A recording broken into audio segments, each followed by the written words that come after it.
पुणे शहर आणि जिल्ह्यात आज दुपारपासून मुसळधार पावसाला सुरुवात झाली आहे। दुपारपासून सुरू असणाऱ्या मुसळधार पावसामुळे नागरिकांची मोठी पंचायत झाली आहे। शहरात आणि आजूबाजूच्या परिसरात आभाळ भरून आलं आहे।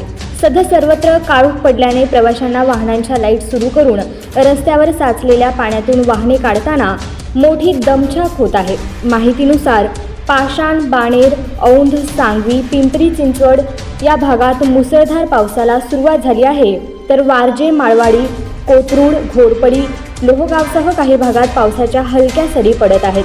त्याचबरोबर सिंहगड रस्त्यावर पाणी साचल्याने मोठी वाहतूक कोंडी निर्माण झाली असल्याची माहिती समोर आली आहे। 9 ते 14 जून दरम्यान पुणे जिल्ह्यात पावसाची शक्यता भारतीय हवामान विभागाकडून वर्तवण्यात आली आहे। हवामान विभागाने दिलेल्या माहितीनुसार 9 जून रोजी पुणे जिल्ह्यात गडगडाटासह पावसाची शक्यता आहे, तर 12 ते 14 जून दरम्यान मुसळधार पावसाची शक्यता हवामान विभागाकडून वर्तवण्यात आली आहे।